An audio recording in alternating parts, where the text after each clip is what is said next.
Titre.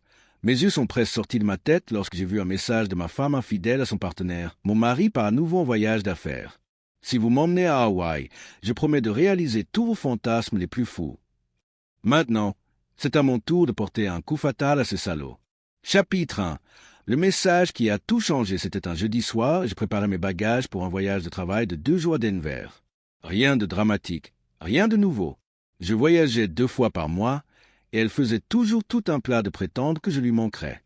Cette fois, elle a préparé le dîner, des sautés, sa spécialité. Elle m'a embrassé au revoir, m'a dit de envoyer un SMS quand tu atterriras. Il a dit « N'oublie pas le chargeur. Je t'aime. » J'ai souri, je l'ai répondu, et je suis parti. Je suis arrivé à l'hôtel à 20h30, j'ai ouvert mon ordinateur portable et j'ai répondu à quelques emails. Puis mon téléphone a sonné avec une notification. Cela provenait de l'iPad de la maison, toujours connecté à notre identifiant Apple partagé. Nous n'avions pas pris la peine de le dissocier. Aucun de nous n'avait de raison de le faire. Jusqu'à maintenant, l'aperçu du message a illuminé l'écran comme une lumière dans le noir. Mon mari part à nouveau en voyage d'affaires.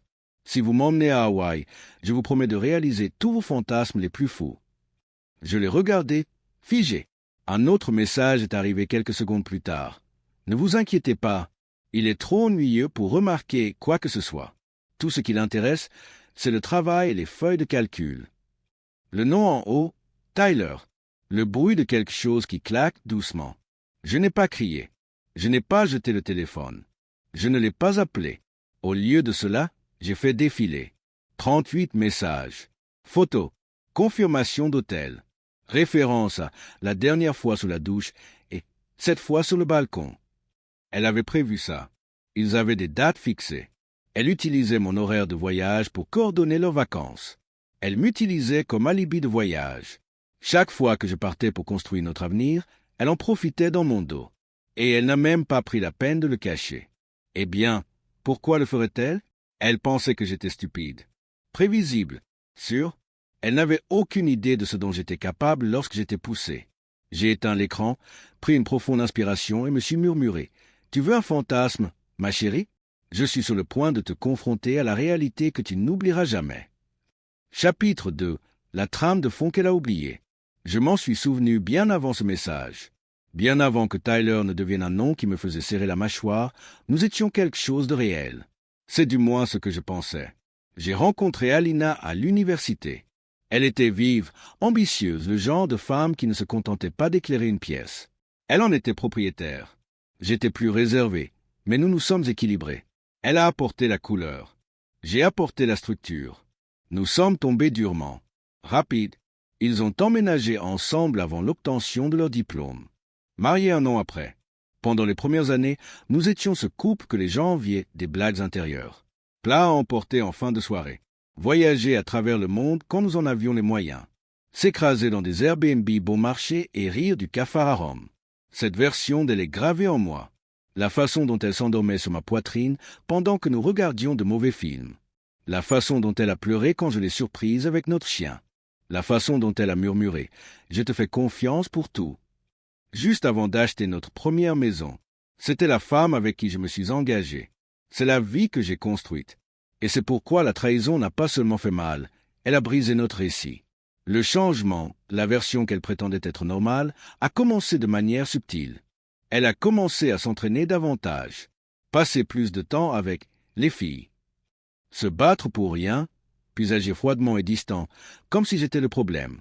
Je pensais que c'était le stress. Travail, hormones. J'ai essayé d'être compréhensif.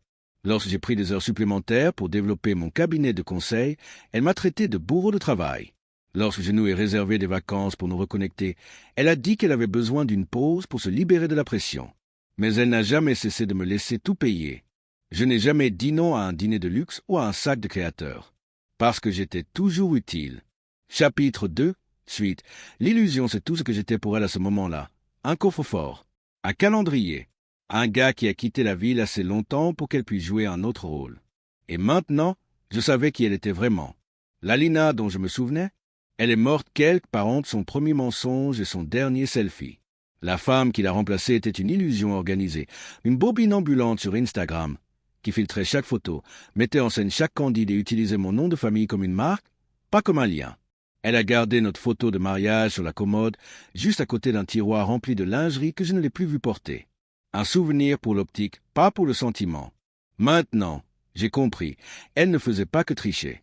Elle utilisait la confiance que je lui accordais, la détournant pour financer ses fantasmes tout en m'humiliant dans mon dos. Mais je n'allais pas la confronter. Pas encore. Parce que je n'avais pas seulement l'intention de partir. J'avais l'intention de la laisser en ruine. Chapitre 3. La configuration calme, le piège silencieux. Le matin après avoir lu ce message, j'ai appelé mon assistante et lui ai dit de rendre mes réunions virtuelles à Denver. Je n'allais nulle part. Laissez-lui croire que j'étais dans un avion. Laissez-lui penser que la maison était vide. Laissez-la penser que j'étais toujours le mari prévisible et ennuyeux dont elle se moquait dans ses textes. Parce que la clé d'un piège parfait est le silence. Première étape, reconnaissance financière. Tout d'abord, je me suis connecté à tous nos comptes partagés. Elle n'a jamais pris la peine de changer les mots de passe. J'ai retracé les frais hôtels. Vol. Elle jurait que les boutiques de créateurs étaient des cadeaux d'un ami.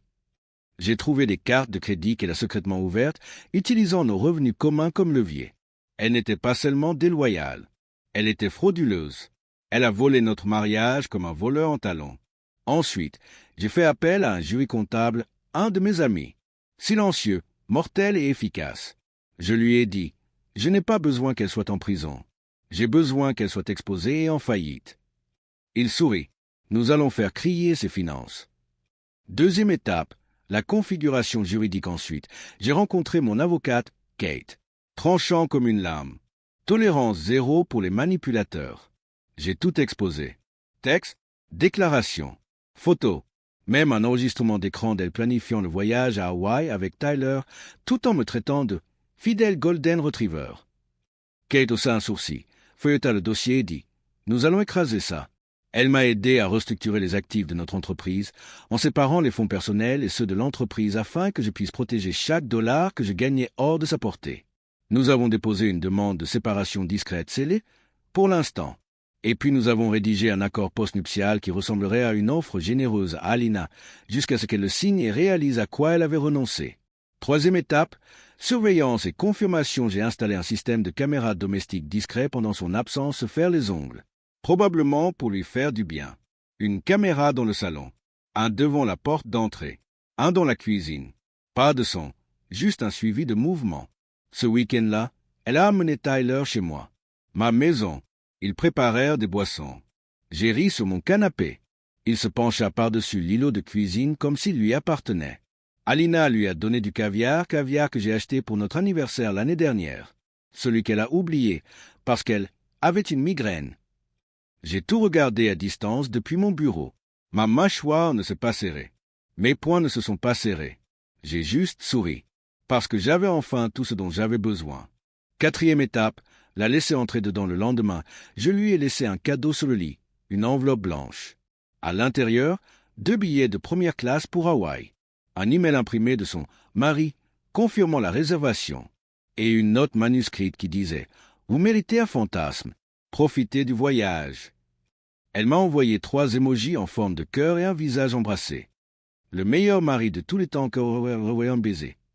C'était le dernier compliment qu'elle me ferait.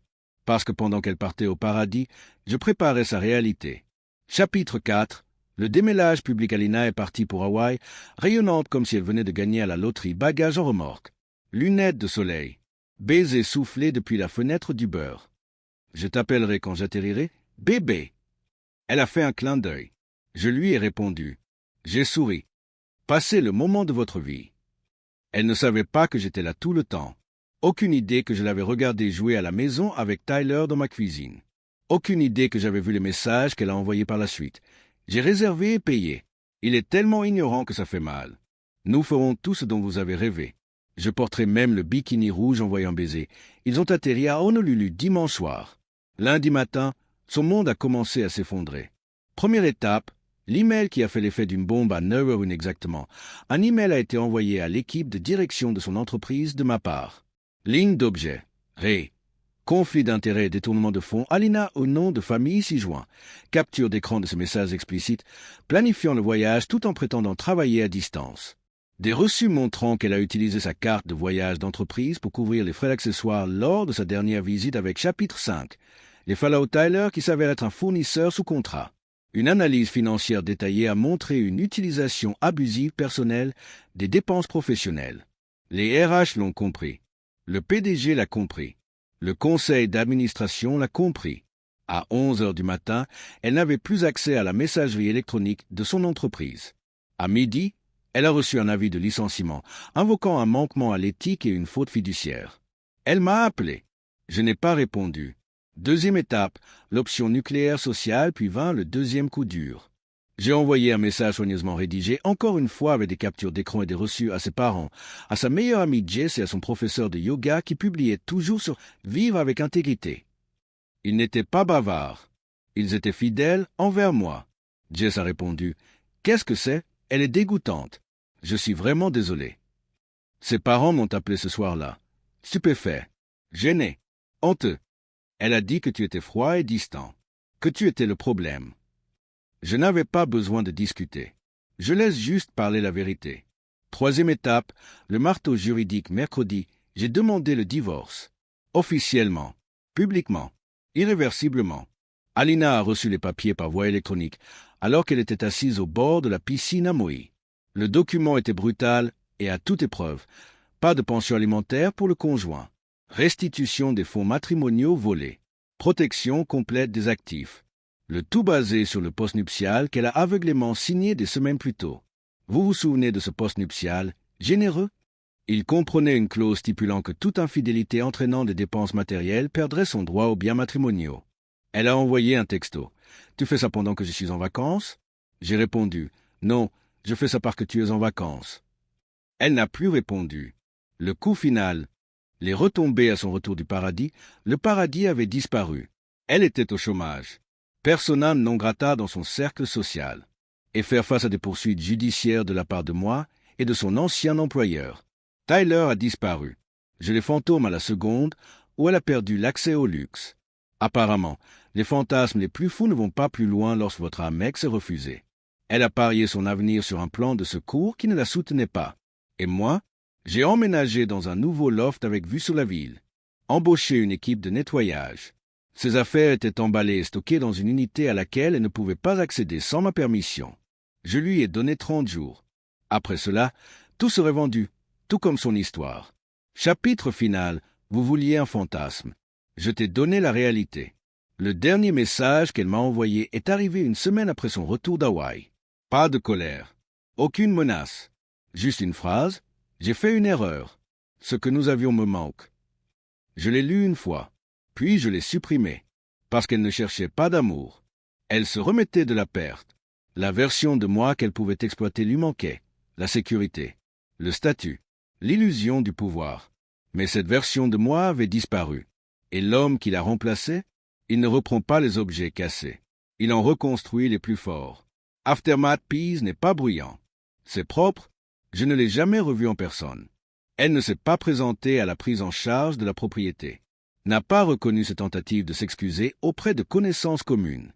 J'ai laissé expirer la fenêtre de 30 jours. Ses affaires ont été vendues aux enchères. Les bénéfices, donnés à une organisation à but non lucratif qui aide les conjoints à se remettre des abus et des manipulations financières. C'est approprié, n'est-ce pas? L'argent qu'elle utilisait autrefois pour tricher et mentir a maintenant aidé des gens comme moi à renaître de leurs cendres. Rédemption est une vie tranquille sans elle. J'ai construit de meilleures habitudes, des limites plus fortes, des connexions plus riches.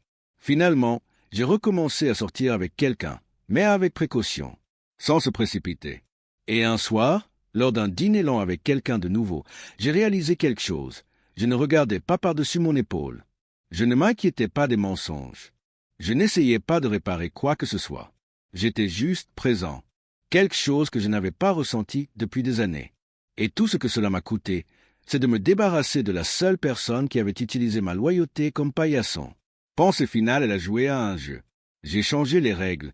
Alina voulait un fantasme. Des couchers de soleil à Hawaï, des amants secrets, un mari qu'elle pouvait manipuler et un style de vie qu'elle ne méritait pas. Ce qu'elle a eu à la place, Une réputation ruinée, une lettre de licenciement, une dette légale, des excuses creuses arrivaient trop tard parce que la différence entre nous était simple. Je lui ai donné tout ce qu'elle voulait, jusqu'à ce qu'elle fasse comprendre qu'elle ne méritait rien. Et à la fin, elle passa le reste de sa vie à se dire que j'ai réagi de manière excessive alors que je vis une vie qu'elle ne peut même plus se permettre d'imaginer. Cette vengeance était-elle justifiée? Ensuite, aimez l'histoire, abonnez-vous à la chaîne et partagez-la avec les autres. Nous voulons entendre vos commentaires, déposez-les dans les commentaires ci-dessous. Si vous aimez les histoires de vengeance réelles et époustouflantes qui vous tiennent en haleine, ne vous contentez pas de faire défiler l'écran. Appuyez sur ce bouton d'abonnement, écrasez les likes et partagez l'histoire pour alimenter des histoires plus passionnantes comme celle-ci. Votre soutien nous aide à donner vie à ces histoires puissantes. Chaque like, partage et abonnement signifie vraiment le monde. Merci de faire partie de l'histoire de Lorraine, où chaque histoire a une ombre et chaque trahison a son écho.